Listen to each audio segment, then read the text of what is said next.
Hello friends, I am Kirti and welcome back to my channel. आज रानी दुर्गावती की जयंती है। रानी दुर्गावती जयंती 5 अक्टूबर को मनाते हैं।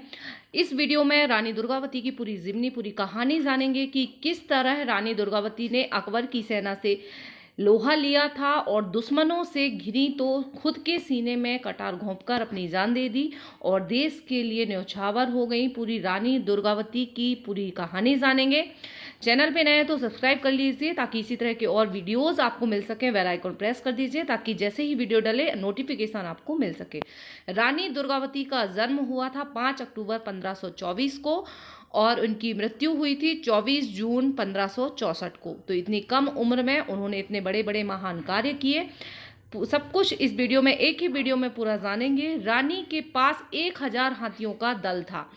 आज गोंडवाना की रानी दुर्गावती की 497वीं जयंती है। इतिहासकार रानी दुर्गावती के शासन को गोंडवाना के लिए स्वर्णकाल मानते हैं। माना जाता है कि उस दौरान किसान इतने समृद्ध थे कि लगान में हाथी और स्वर्ण मुद्राएं देते थे। रानी के पास 1000 हाथी थे। उनमें से एक सफेद हाथी भी था जिसे मुगल सम्राट अकबर भी लेना चाहते थे। 5 अक्टूबर 1524 को रानी दुर्गाष्टमी के दिन पैदा होने के कारण माता पिता ने उनका नाम रानी दुर्गावती रखा था। पद्म भूषण वृंदावन लाल वर्मा ने उपन्यास रानी दुर्गावती में, तो वृंदावन लाल वर्मा का उपन्यास है रानी दुर्गावती, उसमें उन्होंने लिखा है कि चंदेल राजकुमारी दुर्गावती और गोंडवाना साम्राज्य के राजा दलपत शाह के विवाह की घटना भी रोमांचकारी है।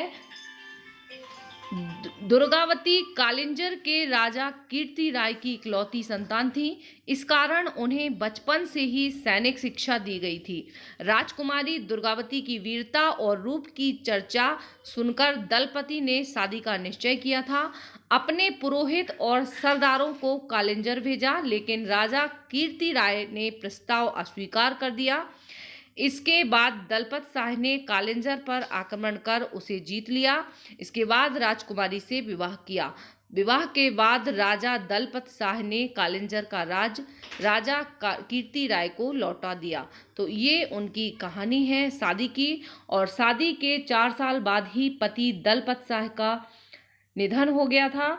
विवाह के 1 साल बाद रानी दुर्गावती ने वीर नारायण को जन्म दिया। वीर नारायण उनका बेटा था और शादी के चौथे वर्ष 1549 में राजा दलपत शाह का लंबी बीमारी से निधन हो गया। ऐसे दुख के समय में रानी दुर्गावती ने बेटे को 3 वर्ष की उम्र में राजगद्दी पर बिठाकर स्वयं उसकी संरक्षिका के रूप में राज्यभार संभाला और रानी की योग्यता और परिश्रम से थोड़े ही समय में राज्य का कायापलट हो गया। मालवा शासक बाज बहादुर को उन्होंने करारी शिकस्त दी। राज्य का वैभव आसपास के राजाओं को खटकने लगा। रानी दुर्गावती ने गोंडवाना पर 16 वर्षों तक राज्य किया था। बीच में मालवा के शासक बाज बहादुर ने गढ़मंडला पर हमला किया, पर रानी दुर्गावती की सेना से लड़ाई में उसे अपना सब कुछ छोड़कर जान बचाकर भागना पड़ा। इसके बाद किसी छोटे शासक की हिम्मत नहीं हुई कि वह गढ़मंडला की ओर आंख उठाकर भी देख सके। ये उस टाइम की कहानी है। मालवा शासक बाज बहादुर को उन्होंने शिकस्त दी और राज्य का वैभव आसपास के राजाओं को खटकने लगा था और 16 वर्षों तक गोंडवाना पर रानी दुर्गावती ने राज्य किया था। नरेई नाला के पास युद्ध की परिकल्पना ये उन्होंने की गई थी, नरेई नाला के पास में। और 15वीं शताब्दी में जब अकबर का सामना करने का साहस मेवाड़ के राणा प्रताप के अलावा किसी में नहीं था, तब रानी दुर्गावती ने 16 वर्षों तक शासन किया। अकबर की सेना का सामना करते हुए 24 जून 1564 को दुश्मन के हाथों में आए बिना वे खुद के सीने में कटार उतारकर मातृभूमि पर न्यौछावर हो गई। और अकबर ने जो उनके पास हाथी था मांगा था, सफेद हाथी, यही वह समय था जब दिल्ली के तख्त पर अकबर बैठ चुका था। 52 किले वाला गोंडवाना राज्य और उसकी समृद्धि उसे खटकने लगी थी। उसने रानी के सामने स्वाधीनता स्वीकार करने के साथ उनके प्रिय हाथी, सफेद हाथी जिसका नाम था सरमन, और विश्वस्त वजीर आधार सिंह को भेंट के रूप में अपने पास भेजने का फरमान भेजा। रानी ने आत्मगौरव और स्वाभिमान को चुना। अकबर के आदेश पर सेनापति आसफ खान ने 1564 में 6000 घुड़सवार, 12,000 पैदल सैनिक और तोप लेकर गढ़मंडला पर चढ़ाई कर दी। रानी दुर्गावती ने 5000 सैनिकों के साथ 3 बार आसफ खां को धूल चटा दी। चौथी बार का जो युद्ध हुआ वह निर्णायक वहां रहा। चौथी बार आसफ खां को बाज बहादुर के साथ ही दिल्ली से और सैन्य मदद मिल गई। तोपखाना और बंदूक का सामना करना रानी दुर्गावती के सैनिकों के लिए मुश्किल हो गया था। जबलपुर से 12 मील दूर बारहा ग्राम के निकट 2 पहाड़ियों के सकरे मार्ग पर भीषण युद्ध हुआ। ये युद्ध जो हुआ वो जबलपुर से 12 किलोमीटर दूर बारहा ग्राम के निकट 2 पहाड़ियों के सकरे मार्ग पर हुआ और रानी दुर्गावती ने इस बार वीर नारायण को अगुवाई के लिए भेजा। 16 साल के किशोर की अगुवाई में ये युद्ध हुआ और ठाकुर ताल मदनलाल की पहाड़ी पर सबसे ऊंचा तालाब है। ये जबलपुर जो है रानी दुर्गावती को इसलिए याद करता है कि ये वो उसी एरिया से थी और अब उनकी याद में जबलपुर में बहुत सारी चीज़ें बनाई गई हैं। 24 जून 1964 को रानी दुर्गावती की समाधि पर भव्य कीर्ति स्तंभ का निर्माण किया गया। 13 अप्रैल 1975 में भंवरताल में रानी दुर्गावती की प्रतिमा स्थापित की गई। 1983 में जबलपुर विश्वविद्यालय को रानी दुर्गावती विश्वविद्यालय का नाम दिया गया। 24 जून 1988 को भारत सरकार ने रानी दुर्गावती पर डाक टिकट जारी किया। नगर निगम का एक वार्ड रानी दुर्गावती वार्ड के रूप में भी अभी जबलपुर में जाना जाता है और एल्गिन अस्पताल का नाम रानी दुर्गावती के नाम पर किया गया। ये मदन लाल का किला है, इसकी कहानी भी काफ़ी रोचक है, वो भी देखते हैं। वैभव की गवाही देता है मदन लाल का किला। गोंड काल में गढ़ मंडला की राजधानी गढ़ा में थी। 52 गढ़ों तक विस्तृत इस साम्राज्य के वैभव की गवाही देता ध्वंसावशेष के रूप में यह मदन लाल का आज उदास सा खड़ा है। मदन लाल का किला जो है उस टाइम पर काफ़ी वैभव रहा।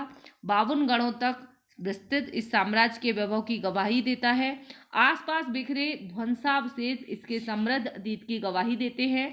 प्रकृति ने जैसे भेड़ाघाट को जबलपुर की पहचान बनाया है, वैसे ही इतिहास ने मदन लाल को इस क्षेत्र की रूप में सौंपा है। वीरांगना दुर्गावती से इस भवन की स्मृतियां जुड़ी हैं। मदन महल, ठीक है, मदन महल जो है ये काफ़ी फेमस है। रानी दुर्गावती की स्मृतियां इस महल से जुड़ी हुई हैं, मदन महल की। और मदन महल का किला जो है, सॉरी मदन लाल मैंने बोल दिया, मदन महल का किला काफ़ी विस्तृत और वैभव संपन्न था और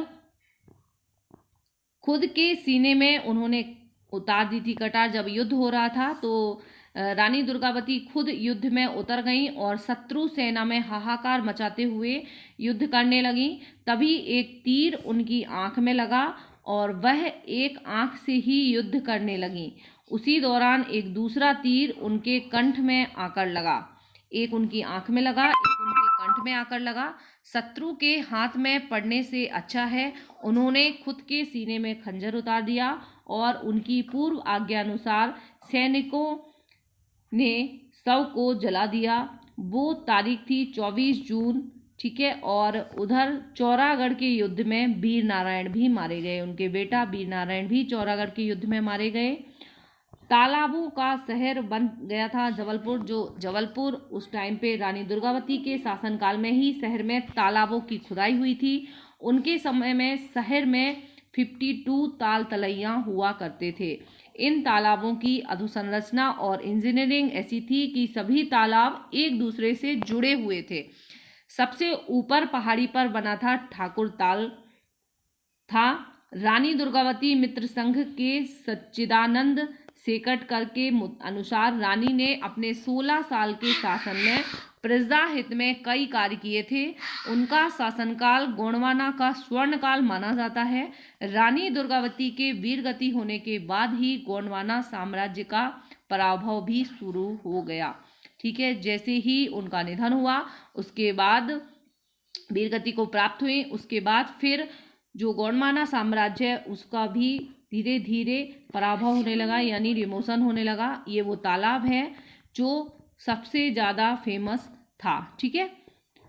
और इसके अलावा 52 ताल जो है वो उन्होंने बनाए थे, उस टाइम पे निर्माण किया गया था, ठीक है। ये ठाकुर ताल है, ये ठाकुर ताल जो है वो उस टाइम पे सबसे ऊंचाई पर स्थित ताल था।